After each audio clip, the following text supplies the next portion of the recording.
नमस्ते मित्रों, स्वागत है आप सबका। अजंता फार्मा लिमिटेड ने आज अपने क्वार्टर वन के रिजल्ट डिक्लेयर किए हैं। आइए देखते हैं कैसे रहे उनके रिजल्ट। जैसे कि नॉर्मली सारे रिजल्ट के अंदर होता है, सारी फिगर जो है वो 4 कॉलम में दिखाई जाती है। यहाँ पे भी ऐसा ही है। ये जून क्वार्टर जो अभी खत्म हुआ उसका फिगर है। ये पिछला क्वार्टर है जो मार्च में खत्म हुआ। ये जून क्वार्टर है पिछले साल का। और ये है पूरे पिछले साल भर की फिगर 19-20 की। शुरुआत करेंगे उनकी इनकम की डिटेल से पहले। तो इनकम जैसे मोर्चे पे हम देखते हैं, यहाँ पे ये फिगर सारे करोड़ के अंदर है। तो उनकी इनकम में हल्की सी कटौती आई है। 681 करोड़ के आसपास उनकी इनकम रही, जो पिछले क्वार्टर में 738 करोड़ की रही थी। पिछले साल ये इनकम 619 करोड़ रही थी, तो पिछले साल के मुकाबले ग्रोथ ही है। हालांकि ये कंटिन्यूस ग्रो करती जा रही है कंपनी है। तो उसके बाद से यहाँ पे उनको ग्रोथ आया था, लेकिन कोरोना के इम्पैक्ट के चलते ऑफ कोर्स ये फार्मा इंडस्ट्री थी, उनको बिजनेस करना अलाउड था, लेकिन कहीं ना कहीं ऑपरेशन काफ़ी हद तक हैम्पर हुआ था। और ख़ास करके एक्सपोर्ट हुआ था। अब जैसे आपको पता है, इस कंपनी का भी अच्छा खासा माल जो है वो एक्सपोर्ट होता है दूसरे कंट्री में। तो एक्सपोर्ट वाले पोर्ट पे भी काफ़ी सारा इंपोर्ट आया था, तो एक्सपोर्ट वाले बिजनेस पे इम्पैक्ट अच्छा खासा हुआ था। यही कारण है कि इनकी इनकम जो है वो कम हो गई है यहाँ पे, जैसा कि आप देख पा रहे हैं। हालांकि उन्होंने अच्छा सा खासा काम किया है अपने एक्सपेंस फ्रंट पे।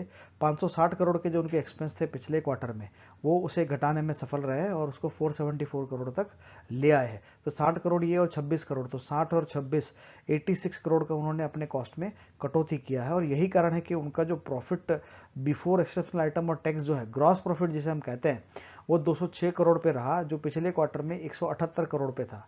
तो ये आपका 22 और 6 28 करोड़ का उनको इंक्रीमेंटल प्रॉफिट हुआ है। मोटा मोटा 29 करोड़ परसेंट के आसपास हम इसको कह सकते हैं।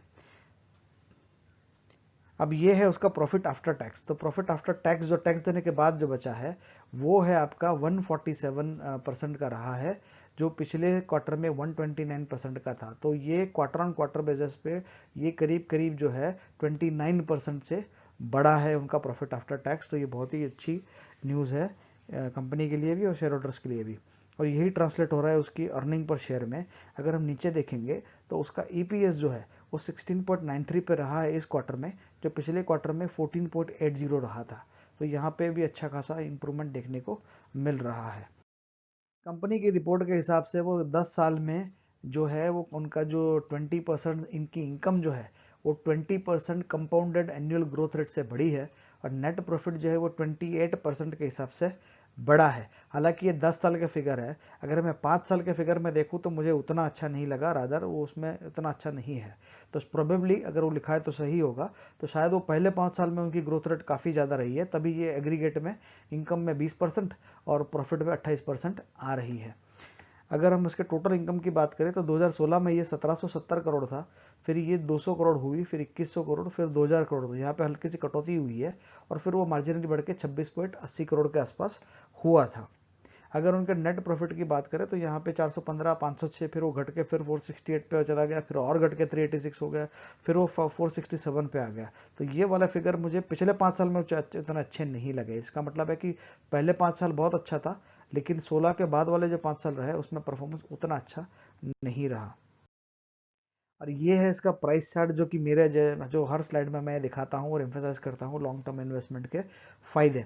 तो यहाँ पे अगर आप देखोगे तो लॉन्ग टर्म इन्वेस्टमेंट कभी कभी फायदा देता है, कभी नहीं देता। लेकिन सही टाइम के लिए अगर आप रखोगे, छोड़ोगे नहीं, तो वो डेफिनेटली फायदा देगा। अभी यही स्टॉक ले लीजिए। जब ये स्टॉक कोई उतना फेमस नहीं था, मतलब ये जब शुरुआत की थी तो बहुत कम लोगों को ये इस कंपनी के बारे में मालूम था, और जो मेन फार्मा कंपनी इसमें इसका नाम नहीं लिया जाता था। 2002 में इसके पास आसपास देखोगे तो 20 रुपए के आसपास का रेट होता था। और ये 2 से लेके 12 तक 10 साल में ये सिर्फ डबल ही हुआ था, वो 20 रुपए का 40 रुपए ही हुआ था। लेकिन उसके बाद से फिर उसने जो मोमेंटम पकड़ा है, तो यहाँ पे अगर आप देखोगे 2012 से लेके ये यहाँ पे 2017 तक, तो 2012 से लेकर 17 तक ये 400 रुपए का जो शेयर है, वो कभी कभी 40 रुपए का जो शेयर था यहाँ पे, वो 2000 के रेट पे चला गया था।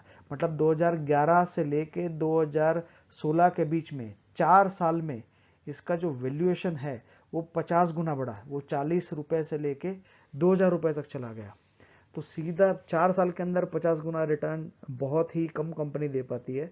तो हर कंपनी का एक गोल्ड टाइम होता है, तो ये पीरियड उसका ये उस दौरान रहा था। हालांकि उसके बाद से इसके रेट में गिरावट आई है, जैसा कि हम यहाँ पे देख पा रहे हैं। और उसका कारण जो मैंने आगे की स्लाइड में दिखाया था कि 2016 के बाद से उनका जो सेल जो है वो उतना अच्छा नहीं रहा। तो ये उनके साल बहुत अच्छे रहे, पहले 5 साल, जो 10 साल में उनका 24% और 20% का CAGR दिखा रहा था, तो पहले के 5 साल में बहुत बढ़िया उन्होंने काम किया था, ये देखिए, और उसकी इंपैक्ट उसके शेयर प्राइस में भी दिख रही है। फार्मास्यूटिकल इंडस्ट्री का जो PE है वो है 32 का, इस कंपनी को जो मिल रहा है वो है 28 का, तो यहाँ पे हल्का सा उनका कम है, क्योंकि ये लीडिंग या मेजर फार्मा कंपनी में इसकी गिनती नहीं होती। इसका अर्निंग पर शेयर 53.6 है, और अभी अभी के जो रिजल्ट है उसके हिसाब से लग रहा है कि ये इससे बेटर ही करेगा, हो सकता है ये 55 या 60 के बीच में आएगा। तो उस टाइम उसके चलते हम देख सकते हैं कि आने वाले टाइम के अंदर इसका प्राइस में थोड़ा और इंप्रूवमेंट हम आने वाले टाइम में देख सकते हैं।